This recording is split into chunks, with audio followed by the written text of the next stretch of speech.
Sonia Medina, procuradora antidrogas, está en la línea con nosotros, le damos la bienvenida. Siempre un placer, doctora Medina, conversar con usted. Muy buenas tardes. Buenas tardes, Cristian. Gracias también por la invitación. No, gracias a usted. Doctora, cuéntenos un poco sobre, digamos, ¿no?, la labor que viene realizando la Procuraduría Antidrogas. Y claro, lo quiero poner en el contexto sobre todo de la erradicación, del cambio finalmente en debida, de una política por ahí flexible, amigable para con la hoja de coca. ¿Cuál es un poco su posición, doctora? ¿Cómo ve la lucha contra las drogas en este gobierno? A ver, bueno, yo le voy a decir en términos generales el trabajo desarrollado por la Procuraduría antes de la pandemia y todas las décadas que tenemos con la lucha frontal contra el narcotráfico, y post pandemia seguimos trabajando normal, ¿no? Porque el problema es bastante crítico, como bien lo sabemos. Justamente el problema del narcotráfico siempre se aborda a partir de que hay una situación, ¿no?, que se presente, pero después nadie se acuerda de la problemática grave que vive el país con respecto al narcotráfico. Eso es por un lado, pero la Procuraduría hace sus mejores esfuerzos para igualmente ejercer la lucha con respecto a los deberes y de derechos que le corresponden al Estado peruano en ese tipo de delitos, ¿no? Entonces, nosotros solamente para decirle, graficarle cuál es la situación crítica, es que la Procuraduría soporta en este momento un poco más de 100.000 casos, ¿no? Entonces creo que eso nos lleva a una reflexión de cuál es el problema con respecto al cultivo de la coca, el desvío de las sustancias químicas, la producción de sustancias cocaínicas, ¿no? Y luego toda la ruta o el trasiego que lleva la problemática del narcotráfico. Y que duda cabe también la simbiosis con el terrorismo y posteriormente los delitos conexos que genera el narcotráfico, y uno de los principales es el lavado de activos, ¿no? Claro que sí, claro que sí. Ahora, doctora, cuando hemos escuchado, ¿no?, algunos funcionarios, ¿no?, autoridades o políticos respecto a una opinión, claro, dicen, bueno, no se metan con la erradicación porque ¿y qué hay de los insumos químicos para producir el clorhidrato de cocaína? A mí la verdad me parece que ahí hay mala fe cuando se quiere argumentar que es uno u otro, cuando claramente son ambos. Pero le hago la pregunta, ¿qué sucede en la lucha, en esa parte del combate contra el narcotráfico, contra las drogas, que significa poder monitorear y finalmente frenar la llegada de los insumos químicos necesarios para la producción de pasta básica de cocaína?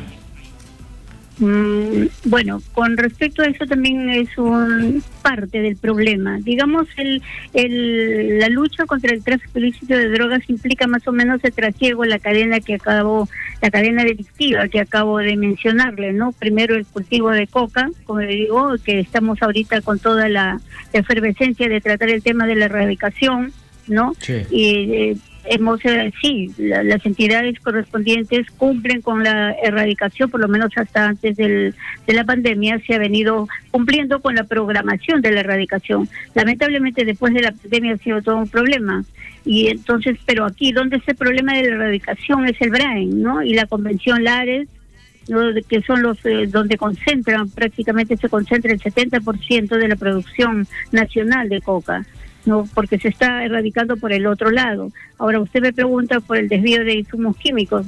También ese es otro gravísimo problema, porque lamentablemente las sustancias químicas, ¿no?, los precursores ingresan de manera legal, ¿no?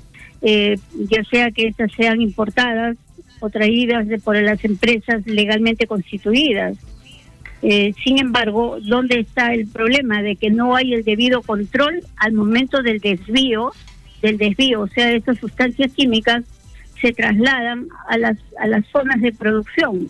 Entonces, ¿cómo es que llegan en grandes toneladas o en grandes cantidades, como querramos llamarlo, a las zonas de producción? Ese es el tema. Entonces Claro, hay ese es el tema. entidades. ¿Quién tendría que regular? ¿Quién es el ente encargado de justamente regular, fiscalizar y combatir que no lleguen estos insumos que finalmente son utilizados para la elaboración de droga? Bueno, como bien sabemos, legalmente este trabajo se lo han dado a la SUNAT, ¿no? Y ellos son los que en este momento por ley pues, tienen el control de los insumos químicos, tanto legal o el desvío mismo, ¿no? Entonces, preguntémosle a ellos cuál es el trabajo que están haciendo en este momento, o desde siempre, ¿no? Correcto, interesante. SUNAT, el tema de los insumos químicos. Pero ahora, mi pregunta es, doctora, ¿tiene sentido decir, no erradiquemos, tenemos que concentrarnos más bien en los insumos químicos? ¿Tiene sentido o más bien nos debería llevar a sospecha cuando un alto funcionario dice algo así? No erradiquemos y centrémonos en los insumos. Bueno, una cosa va amarrada a la otra, va vinculada a la otra. Correcto. Para la producción de la droga se necesita la materia prima. ¿Cuál es la materia prima? Es la coca, la hoja de coca, las plantaciones de hoja de coca, ¿no? Eso es lo que ya estamos viendo en grandes hectareajes a nivel de todo el territorio nacional, ¿no? Entonces, esa es la materia prima. Esa materia prima después es, en las pozas de maceración, en las zonas de producción. Correcto. No van los desvíos van las sustancias químicas. Entonces, es unas fórmulas que se utilizan para la elaboración. Correcto, para la elaboración. Ahora, entonces, doctora Medina, ¿qué porcentaje de la producción de hoja de coca va al narcotráfico aproximadamente? Bueno, hasta este momento se tiene cifras oficiales más o menos el 90%. Que Okay. Justamente ahí viene el problema, ¿no? Justamente tanto la hoja de coca como las sustancias químicas, ¿no?, que sirven para la producción, que van al servicio del narcotráfico. Entonces, estamos hablando del 90%, no es un porcentaje de poca cosa como para no hacer alertas pertinentes. Correcto, porque la verdad es que justamente a eso me refiero, ¿no? La alerta que debería generar que alguien diga, oye, ¿por qué tanta erradicación? Hablemos de los insumos, cuando claramente el 90% se va a la producción de hoja de coca. Si no hubiese ese 90% de hoja de coca, los insumos no llegarían, porque no estarían finalmente las mafias. Ahora, Claro. Doctora, ¿cuánto se ha erradicado? Es decir, ¿qué tan cierto es que a partir de este gobierno finalmente se frenó un proyecto de erradicación en Braem? Recién se ha retomado, pero han quedado 2 zonas en las cuales no se erradica hace muchos meses. Eso le quiero preguntar abierta claramente. ¿Este gobierno ha seguido con la política de erradicación o ha disminuido? Bueno, la verdad, dentro de la programación de la erradicación no se ha cumplido con la cuota, pues, ¿no? Porque apenas se ha erradicado un poco más de 1.200 hectáreas, ¿no?, en lo que va de este año. Y definitivamente yo creo que también lo han graficado varias noticias periodísticas, está muy lejos de la programación que debiese de erradicarse, ¿no? Porque estamos hablando pues que prácticamente el territorio está infestado de hoja de coca. Entonces, ya sea de parte del Braem para la zona del Mantaro como para la zona de la Convención.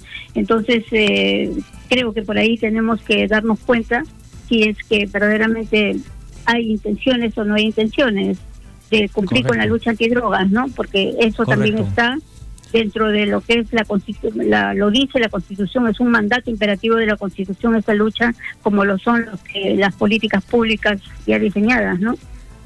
Correcto. Ahora, tenemos a un congresista pro hoja de coca que parece coge un poder inusitado y finalmente coloca a un abogado, socio, operador político que está también a favor de la erradicación de los cultivos de coca en el Ministerio del Interior.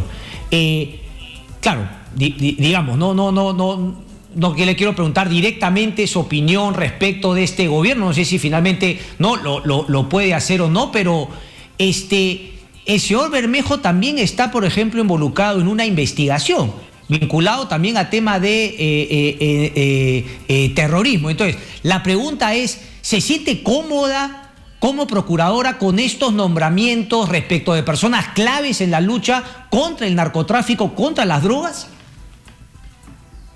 Bueno, su pregunta la verdad es bastante capciosa. Lo que pasa es que yo le voy a decir honestamente, y le hablo como ciudadana peruana y como funcionario. Yo llevo en el cargo casi 19 años, ¿no? Para muchos les puede parecer poco o nada, ¿no? Pero la experiencia, creo que el día a día, a mí y al equipo que me acompaña en la Procuraduría, que son más de 100 personas, lo único que nos lleva a tener, nos hemos comprometido con esa lucha, ¿me entiende? Y además la defensa jurídica del Estado es en el tema técnico-jurídico, y puede implicar, sí, algunas de estas situaciones como los vaivenes que si se radica o no se radica, sí, efectivamente influye, ¿no? Pero yo no le voy a dar una posición de decirle si me parece bien o mal.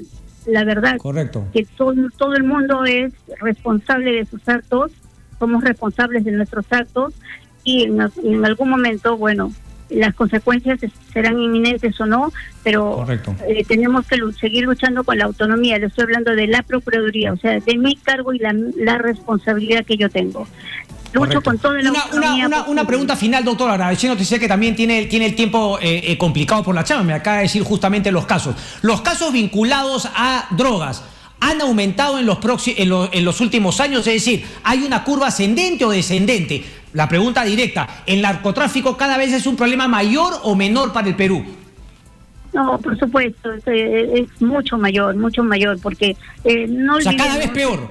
Cristian, claro, porque no olvidemos también que el narcotráfico implica muchas cosas. Ya el problema mismo que es crítico como país, ¿no? Y nosotros estamos dentro de digamos, la trilogía en la región, Bolivia, Colombia y nosotros. Creo que eso no es bueno como país. Y además el narcotráfico conlleva delitos conexos, y esos delitos conexos también afectan la seguridad ciudadana, afectan la propia economía del país, que es muy importante. Y la política, doctora, porque el dinero del narcotráfico termina justamente también en narcopolíticos. Final, entonces, mucho se está hablando, ¿no?, de finalmente el modelo boliviano. Usted me ha dicho más bien de un triángulo, ¿no? Un triángulo, no más que virtuoso, todo lo contrario. Entonces, este tema de decir, oiga, vayamos al modelo boliviano de industrialización de hoja de coca, ¿le parece viable o le parece que es finalmente no un sainete para, digamos, darle alas más bien al narcotráfico en nuestro país? ¿Es viable un modelo boliviano de la hoja de coca que no genere narcotráfico, doctora? Bueno, yo creo, Cristian, que cada país tiene ya sus propios problemas, ¿no? El Perú tiene sus problemas y arreglarlos en lo que corresponde al Estado peruano. Creo, para mí, otra vez le digo, como ciudadana peruana y como funcionario en esa materia, yo creo que podría ser una idea trasnochada. A mí no me importa lo que haga Bolivia, lo que haga Paraguay, lo que haga Uruguay, etcétera, etcétera. No me interesa, me interesa lo de mi país. Obviamente hay circunstancias conexas, pero primero, curemos en la parte material y emocional de lo que nos pasa en el país, como en el caso del narcotráfico, ¿no? Y después miremos... Pero ¿le parece trasnochado hablar de una industrialización de la hoja de coca e invitar incluso a sembrar más hectáreas con hoja de coca? La verdad que hay tantos problemas en el país, Cristian, sobre todo la parte económica y lo que nos está pasando post pandemia, ¿no? Hay muchos problemas que estar pensando en situaciones ya a larga, digamos, a un mediano plazo, de repente, ojalá que puedan ser ayudados también esos agricultores cocaleros, ¿no? Porque los pobres también hay que pensar en ellos, que se ven subyugados a sembrar coca y más coca porque no tienen otra alternativa, ¿no? Entonces, eso creo que también es problema de Estado. Pero hagámoslo de la manera legal, hagámoslo de la manera en lo que ellos puedan salir adelante y salir de su problema no material que tienen en este momento. Correcto. Doctora Sonia Medina, un placer como siempre. Muchísimas gracias. Hasta muy pronto. Cuídese. Ok, Cristian. Hasta luego. Saludos.